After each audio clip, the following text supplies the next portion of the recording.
the National Broadcasting Company presents Joel McCrea in Tales of the Texas Rangers. Tonight, transcribed from Hollywood, another authentic reenactment of a case from the files of the Texas Rangers.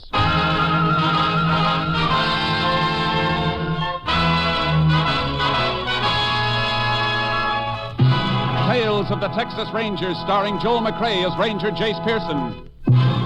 Texas, more than 260,000 square miles, and 50 men who make up the most famous and oldest law enforcement body in North America.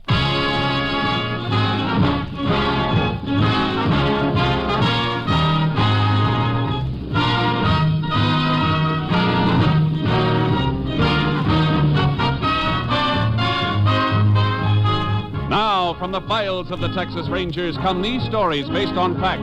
Only names, dates, and places are fictitious for obvious reasons. The events themselves are a matter of record.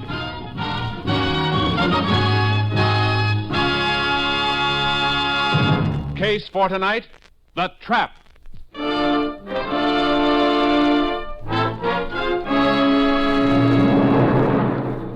It is 1:10 a.m., May 17th, 1948.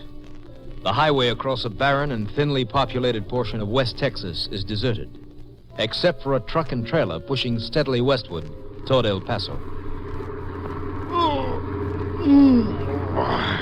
Boy, that nap felt good. You sure were snoring. I could barely hear the motor. How long was I asleep? Since 8 o'clock last night. Almost 1 a.m. now. How we doing? We'll be in El Paso by 6. We're right on schedule. You want me to take the wheel? No. Wait till we gas up at Frito Junction. It's only another 50 miles. Okay. Yeah, I sure would be glad to get home and see my wife. You called a long distance when we stopped for supper. Yeah, but I'm not an old-timer like you. This is our first baby we're expecting. You already got 4. Ah, don't let me kid you, Sims. You feel the same way about all of them, no matter how many you have. What are you hoping for? Oh, just a healthy kid, I guess, that's all. Although I'd kind of like a little girl. You get one, you'll have a real picnic. Girls are born smarter than we are. My youngest one, she can work me over for anything she wants faster than a quarter horse can get moving. You don't look like you're feeling any pain from it, Grover. I ain't. It's a big kick getting them things they want. Yeah, but don't get me wrong, I'm just as fond of the 3 boys, too. Yeah. But, well, a girl does get under your skin a little more. They're more affectionate, like. Boy grows up and you want to kiss him. He kicks up his heels. You get to be 8, 9 years old, the closest you get to him is shaking hands, you know what I mean? Sure do. I guess we were the same with our folks. I wouldn't trade them for anything, though, boys or girls. And they're your own blood, well, you'll find out, Sims. You got a lot of fun and living ahead of you. They'll worry you when they get sick, and they'll break your heart when they get kid troubles that you can't help them with, but nothing you'll ever have will mean as much to you as your young'uns. I've been worrying about mine already, and he. Well, whatever it is, ain't even here yet. I keep wondering if I'll be able to make it. You know, bring him up, educate him, help him to be somebody. Yeah, that's something else you'll worry about with each new one. Man, I'm so scared now, I think I'll just settle for 1 kid and leave it at that. That's what I said 12 years ago with our first, but you'll change your mind. Yeah, I guess so. Mary said that she wants... Hey. Huh? What's that ahead? Where? Oh, somebody waving a red lantern. We must be coming to that narrow bridge over Lannon's Creek. Hey, you suppose it's been washed out again by a flash flood? Yeah, could be, although it don't look like there's been any rain here since we started the haul east 4 days ago. Just the same, they got it blocked. Yeah. Look, Grover, they put up a detour sign. Yeah, probably wants us to go the left end of the old road. No, sign points to the right, and the fellow with the lantern is waving us that way. Yeah, I guess he knows what he's doing. Don't look like much of a road this way, does it? Oh, it's gonna be mighty rough going. I hope this don't last too. Hey, this ain't even a road. Oh, it's just a little dead-end turnoff.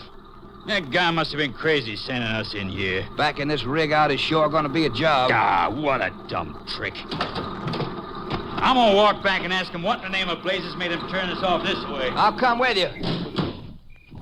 You'd think they'd have a highway patrol car stationed there to... Wait a minute. What's the matter? Look by the road. Guy with the lamp is moving that detour sign.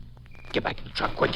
What is it, Grover? What's wrong? Looks like a hijack. Get it rolling backwards and don't mind what you hit. Just keep going. Grover! Grover! Hey, don't shoot anymore! Don't shoot, he's hurt. You can take him. I said you could take everything. You didn't have... Mary. My kid.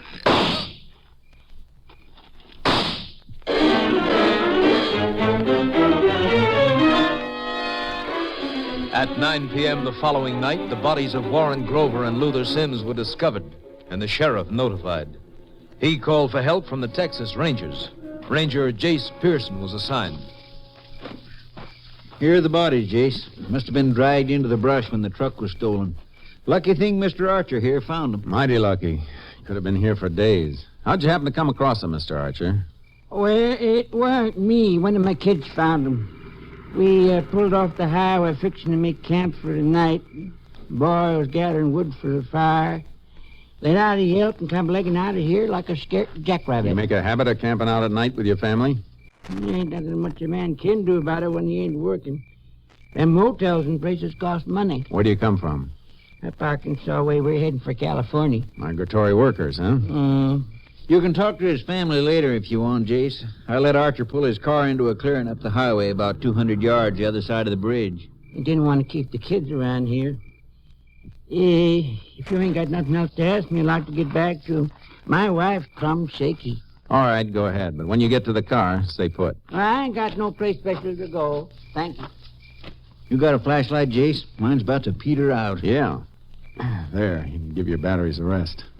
You say they were due in El Paso at 6 this morning, huh? Yep, was on schedule, too, until they got here, I reckon. Made their supper stop on time last night. The company checked back. When'd you get the request to look for the truck? Got the description and license number early this afternoon when they was overdue and nobody'd heard from them. Company figured if they'd had a breakdown, they'd have called in. According to their schedule, they should have reached this spot a little after midnight last night. And whoever took that truck had plenty of time to get a long ways from here with it before sunup. Not much chance of anybody spotting them. That's right. We better take a look around. I've been all over the ground between here and the highway, but I guess it won't hurt to look again. Condition my light was in, I might have missed something. I can show you where they were when they dropped. Bloodstains on the ground out here. Yeah, I saw them. Right where the truck was. Stains aren't far from the tire marks. They're funny tires, Jace. Different pattern right smack down the center of them. Well, no, those inside tracks were made by Archer's car when he drove in. Covered part of the truck marks. The way this place is rutted, he'd fall right into the same track. I didn't think of that. Here's something. What is it? Cartridge shell. Look at it. .45 caliber Army automatic. Oh, and here's another one. Well, we won't have to wait for an autopsy to tell us what the murder weapon was.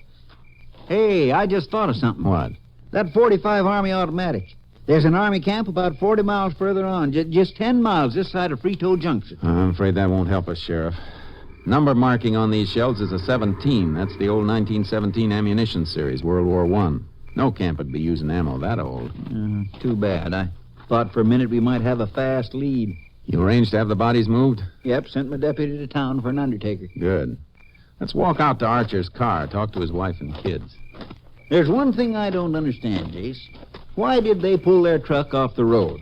A trucker riding alone might do it to grab some sleep, but not a scheduled rig with two drivers. I can't figure that either. Archer's car's up this way, other side of the bridge. Might as well leave your car right where it is. Not much of a walk. Sure. Hold it, Sheriff. What is it? This mark just off the road shoulder here. Sort of a circle in the dirt. Yeah.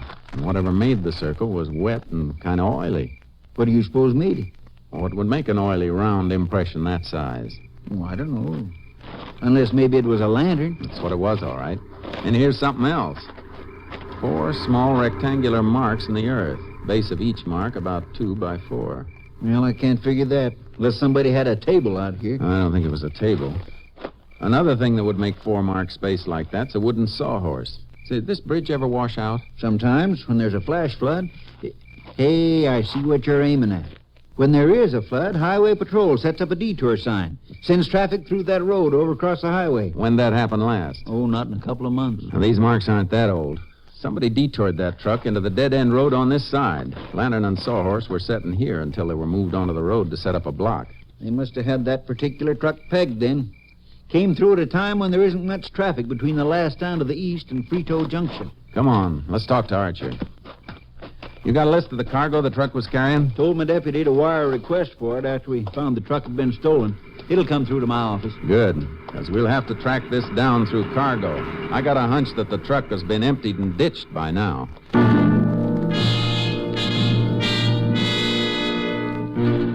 Archer didn't know any more than he'd already told us, and his wife and 3 pale, undernourished kids couldn't add anything. We waited until the bodies were picked up and then headed back for town. The next morning, there was a wire from the trucking company waiting at the sheriff's office. A list of the missing truck's cargo. Here's a report on the cargo, Jace. Valued at $39,000. Let's see. A shipment of automobile radios, huh? Well, that's a break. Why? Because they all have serial numbers. It'll be a lot of work if they try and change the numbers, and if they don't, one of the sets will turn up sooner or later. Yeah, but they didn't send the numbers through to us, Jace. Just the set, make, and model. I'm radioing my headquarters to get them. Come on. Austin can contact the manufacturer and have him send a complete list of the serials through. Then they can distribute the list to all law enforcement agencies on a statewide bulletin. We don't stand much chance of cracking this if we have to wait for a hot car radio to turn up. Don't worry. We're not going to wait. We got plenty of other things to do. How many deputies you got handy? 3. How about sending them back along the highway?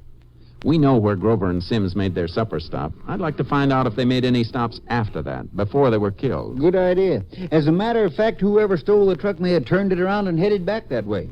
Killers may have been spotted. It's a chance. On the other hand, maybe I ought to send one man toward Frito Junction in El Paso, just in case the truck kept heading west. Never mind. I'll handle that part of it myself. I'm heading for Frito Junction as soon as I can make that radio call.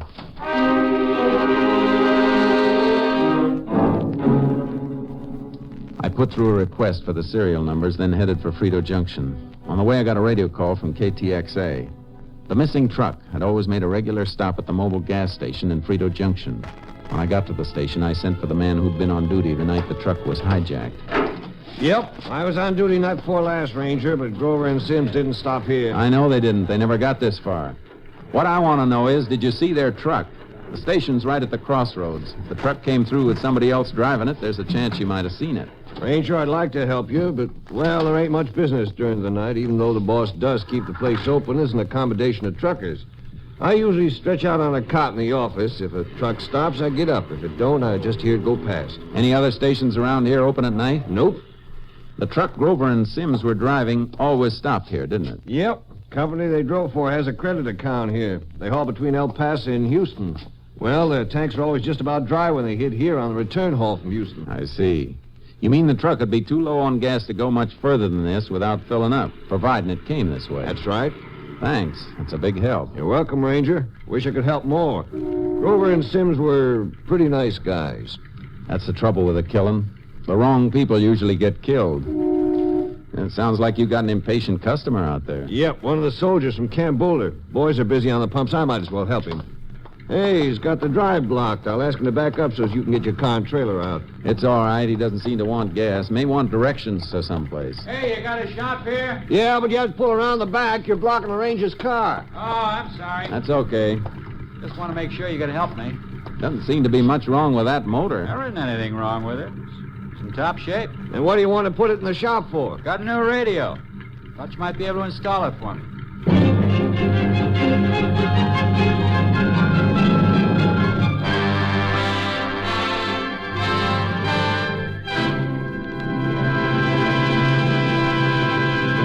You are listening to Tales of the Texas Rangers, starring Joel McCrea as Ranger Jace Pearson. We continue now with tonight's case, The Trap, an authentic story from the files of the Texas Rangers.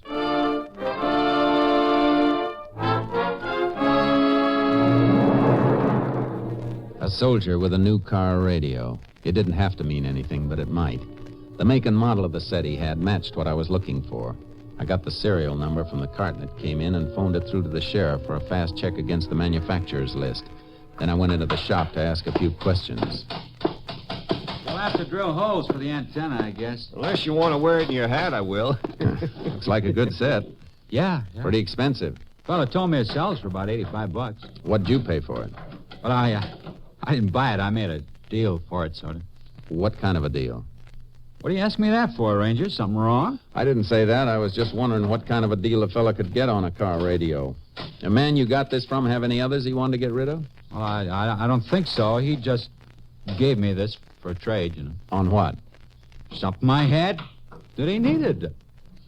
Look, my pass is only good for a couple hours. I didn't think it'd be this long. Maybe you better let it go, and I'll come back in next time I'm in town. Okay. I think you better stay around. But my pass... Maybe I can get you a little extension of time. What's the camp number? I'll call your commanding officer. Well, what do you want to do that for? Yeah, what's the matter, Ranger? What is it? It's that radio. Grover and Sims were hauling a truckload of auto radios when they were hijacked and killed. What? You telling me that radio's stolen? No, I'm not. Not yet. But I'm waiting for a check on the serial number, and you're not leaving here until I get it. Well, look, you gotta believe me. The guy gave me that set. Yeah, and you've been pretty evasive about telling me why he gave it to you. I told you it was a trade. For what? Come on, talk up. Well, I can't tell you that. Get me in trouble. If this is one of the sets taken from 2 murdered truck drivers, you'll be in plenty of trouble unless I know where and how you got it. Sounds like you better tell him, soldier. I got the set in exchange for some gasoline. Gasoline, huh? All right, go ahead. Well, it was night before last. Just after 2 o'clock. I just started guard duty at camp. My post was along the fence by the motor pool from 2 to 4. Hey, Ranger, that's not long after the time you said Grover was... Never mind, Milligan. Go ahead. Well, I heard this car stop near the fence. You sure it wasn't a truck? No, it was a car. So I walked over to the fence where it was parked. I sort of gave the challenge, asked who it was, and a man walked up, said he needed some gas. And you gave it to him, just like that? No. He said he'd pay me for it. I told him it was against regulations. Then he said it wasn't for him. He said a couple of women were stranded down the highway in their car. And then he said he'd give me a car radio. Oh, well, it seemed like a good deal, so I opened a pump and filled some Jeep cans for him. How many gallons? 25. And you didn't think there was anything wrong with a trade like that? An $85 radio for 25 gallons of gas? Well, the guy was stuck in that... How could he be stuck? He was only 10 miles from the station, and it's open all night. Well, maybe he didn't know that. He knew it all right. But he didn't want to bring a stolen truck into this station, and he didn't want to get that much gas in cans from a place that might be checked. Look, Ranger, please, I'm up for discharge in a couple of months. Our camp is being deactivated. I don't want to get in bad. You should have thought of that before you started to ladle out government gasoline. What kind of sidearms do you carry at the camp when you do a guard trick? Regulation Army 45. Any 1917 series ammo? None that I ever saw. Are you going to give me a break? I'm not a judge. I can't give breaks. You're the only key I've got to 2 dead men. I'll call your post and have the MPs pick you up. The gasoline's the Army's business, but this radio is mine if it's stolen property. How could I know it was stolen? Can you describe the man you got it from? No, it was too dark. Besides, there were 2 men. One of them stayed in the car. It'd help your case a lot if you could tell us what they looked like, even what kind of a car they were driving. Well, it was dark, I tell you. They talk to each other? Call each other by name? Well, yeah. The fellow I gave the gas to, he called the other one in the car, and he said, "Drive up closer, will you, sonny boy?" Sonny Boy? Well, that's not a name. Probably just a wisecracker nickname. I'm just telling you what I heard. I'm trying to do everything I can to help you. Yeah. Just a minute. Ranger, it's for you, the sheriff. Thanks. Hello, Sheriff. Howdy, Jace. That soldier's radio is on the stolen list, all right. But I got something one of my deputies dug up. Grover and Sims did make another stop after they had their supper. At 11:30 the night they were killed. Where? Roadside diner. Just stopped for coffee. At least Sims had coffee there. Told the proprietor that Grover was asleep in the cab of the truck. You talked to the proprietor yourself? Sure did. Drove out to see him as soon as the deputy gave me the report. It's Watson's Diner. A lot of truckers eat there or stop to coffee up when they're riding late. Watson know if they had a hitchhiker with them? Any rider they might have picked up? He says no, but he didn't go out to the truck, of course. From what he says, Sims was the only one in the place except for some traveling salesman who was playing the pinball machine. Fellow named Sonny Boy Jensen. Sonny Boy? That's right, Jace. What you getting excited about? Talk to Watson again. Find out what he knows about Sonny Boy Jensen, who he is and where he comes from. Then meet me back at your office. I'll get there as fast as I can roll.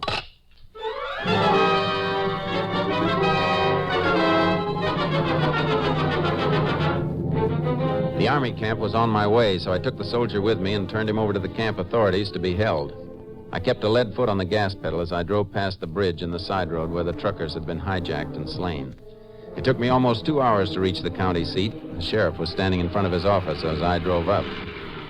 Inform KTXA of any change of location. We'll keep in touch with you. Howdy, Jace. Howdy, what'd you get? Something that might fit. That Jensen's been traveling up and down this highway for years, selling electrical appliances to farmers and ranchers mostly. Men like that'd have good market for car radios once that shipment cooled off. He could be our boy, all right. You get any line on where he comes from? Works out of El Paso mostly, but his home's a small ranch about 150 miles southwest of Frito.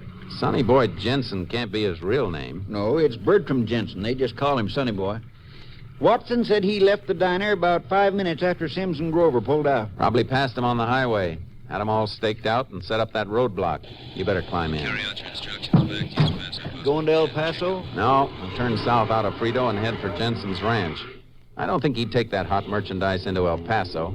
Even if he got there before daylight, he'd run into some traffic, and that's the trucking company's home base. He'd be taking a chance on loading any place in the city. I see what you mean. You better check on him while we're rolling. Unit 10 to KTXA. Unit 10 to KTXA. KTXA. Go ahead, Unit 10. This unit en route to Jensen Ranch near County Line, 150 miles southwest of Frito Junction. 10-4. Request check on subject Bertram Jensen, alias Sonny Boy Jensen, El Paso appliance dealer and owner of ranch this unit is headed toward. 10-4. Unit 10, clear. KTXA, Austin. I've been thinking, Jace. This couldn't have been a one-man job. Jensen couldn't drive the truck and his car after the hijack. It wasn't a one-man job. The soldier who gave them the gas they needed for the truck said there were 2 men in the car. 2 men with a bad murder rap hanging over them are liable to fight, Jace. They sure are, Sheriff. Better take the safety off your gun right now. There mightn't be time later.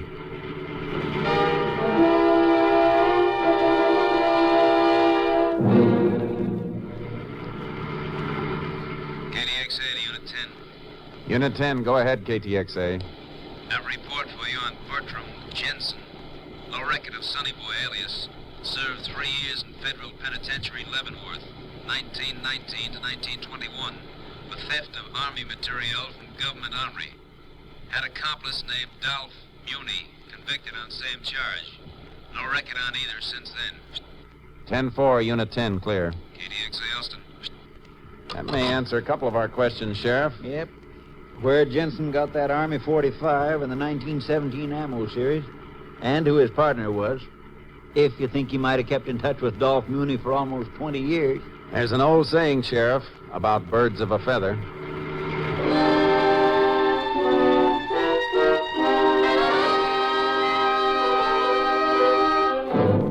It was after dark when we reached the Jensen ranch. When the door opened, I knew it was Jensen. There were little wrinkles under his eyes, and his temples were gray, but his face held a youthful softness, as some faces do, whether 16 or 60.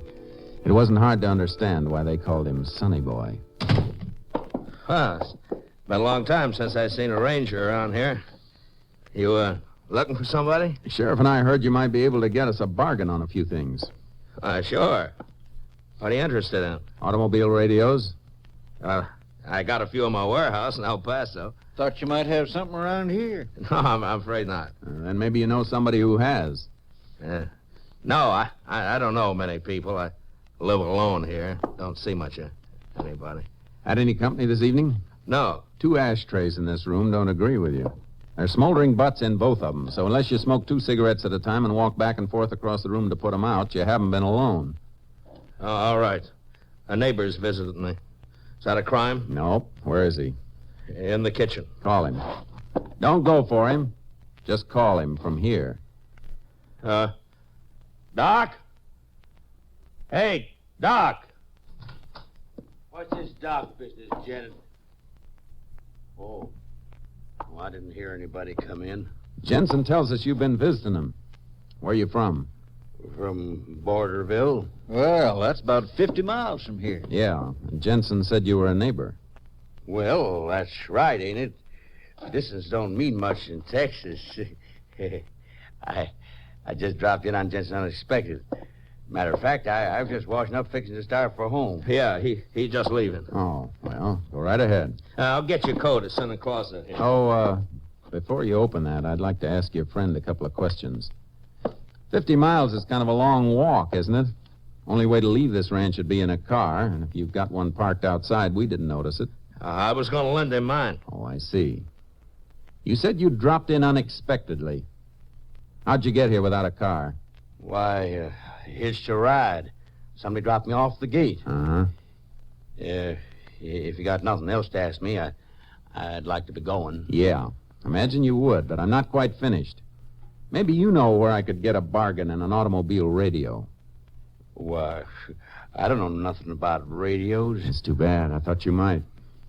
All right, Jensen. Give him his coat. By the way, either you heard from Dolph Muni lately? Well, get out of here. You got no right asking questions. You got no warrant. You let us in, Jensen. My story is you broke in, and you ain't going to be able to deny it. Down on that closet shelf, Case. Don't try that, Jensen. Quick, Sheriff. Take that gun out of his reach. Got it, Case. Muni! He drove through the window. Stay with Jensen. I'll get him. Come on, get over.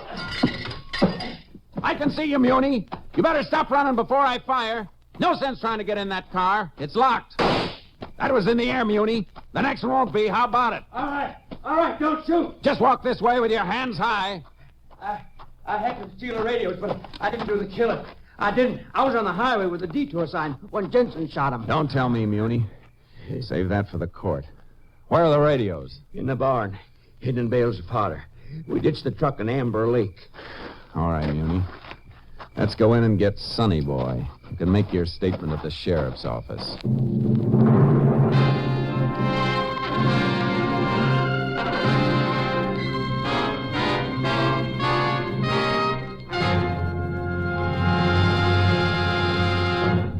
Bertram Sonny Boy Jensen and Dolph Muni were found guilty of the hijacked murder of truck drivers Warren Grover and Luther Sims.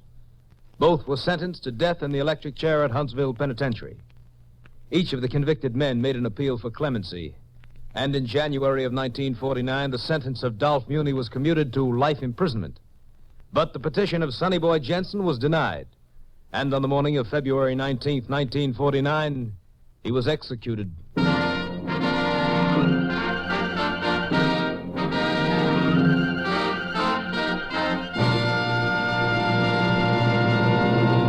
And now, here again is the star of our show, Joel McCrea. Folks, we want to thank you for the wonderful letters you've been sending to us and the warm and friendly interest you've always shown toward our show. A lot of you have asked the question, what's the title of the theme music heard on Tales of the Texas Rangers? The music you hear at the opening and closing of our show is the Texas Ranger Song, written by Sam Coslow and Harry Bain, and is arranged by Robert Armbruster, the conductor of the NBC Orchestra. We're glad to know that so many of you like it. We do, too. And so, Mr. Armbruster, the Texas Ranger Song, if you please.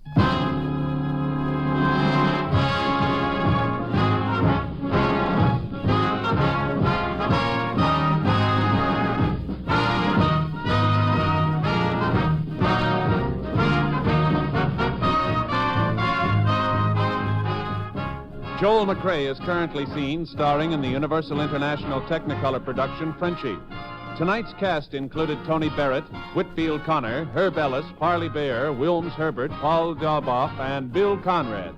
This story was transcribed and adapted by Joel Murcutt, and the program was produced and directed by Stacy Keach. Hal Gibney speaking.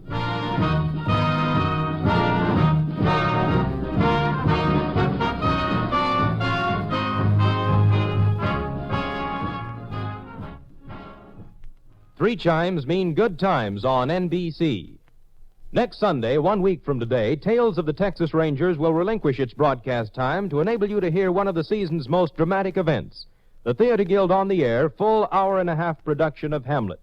And make a note to be back with us for another exciting Tales of the Texas Rangers 2 weeks from tonight. Next week, it's Hamlet.